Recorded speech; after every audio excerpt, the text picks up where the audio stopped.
Welcome back to Masarini Hill in the Kruger National Park. As much as this is an archaeological site, there is another archaeological site not too far from where we're broadcasting this morning as we launch the 2018 Sandparks Week. And that site is called Thulamela. It's a stone-walled area, also an archaeological site, close to the Pafuri and Punda Maria camps. And it dates back 450 to about 500 years ago. Morning Live producer Linky Bierman and our cameraman Byron Taylor went along with the guides at Thulamela to find out a little bit more about this site so rich in historical significance.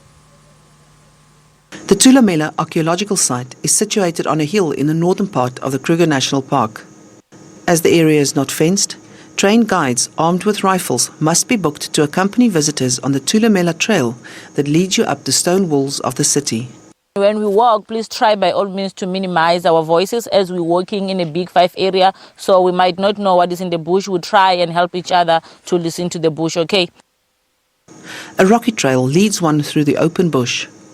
It is easy to forget that you are walking through the Kruger National Park with wild animals roaming free around you.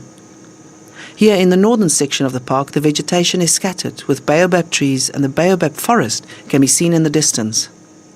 As the trail levels out, the walls of Thulamela become visible, and through the walls a path leads you onto the site. Thulamela means the place of giving birth. Some other people, they define it in that way. Some other people, they define Thulamela, cutting it into two, saying that Thula means keep quiet in Nguni, and then Mela means to germinate in Venda. So indeed, one can say that Thulamela is the place of giving birth. The city of Thulamela has been carbon dated, and it confirms that the kingdom existed around 1240 AD to 1700 AD. On site, some of the ancient artifacts of the people that lived here can still be found. These are the ostrich eggshells. So the Thulamela people made beads out of this. So this kind of the ostrich eggshells, 990 of them was found inside of one of the graves which was excavated here.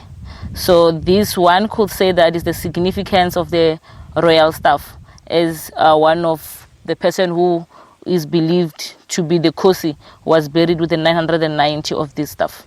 So here we have that last bit. So this is the evidence of the trade network, the ongoing trade network which they had here at Thulamela, as it is believed that the people of Thulamela, they traded with the Portuguese who forcefully took over from 1505. At Thulamela, the royal enclosure was big enough to house 1,000 people. There are collapsed walls and signs of houses on the hills around the enclosure that prove that about 2,000 people lived in the city. The Khosi lived in a stone-walled palace on top of a hillside. Now we're at the Khosi's enclosure. Normally when we get to the Khosi's enclosure, we need to show a little bit of submission. So this is how we do it. This is Locha. You can do it as well, Linky. Yes. So that is to show respect to our Khosi. When I say Khosi, I'm referring to the chief. Okay, so this enclosure is that of the Khosi, or which is believed by the archaeologists that this was occupied by one of the leader at Thulamela. So the person who is buried here never lived at Thulamela, as the bones were found carefully pegged together.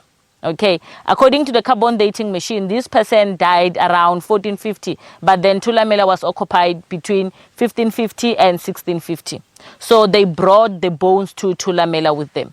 As this person, it is believed that he was a Khosi somewhere else. So the Khosi at Thulamela needed to live with his ancestor inside the same house. So they buried him, then they covered, they replaced the floor, and then the other person was living in a hut here. The Great Iron Age kingdoms that existed in southern Africa like Thulamela, Mapungubwe and Great Zimbabwe were all established as centers of agriculture but developed into trading nations.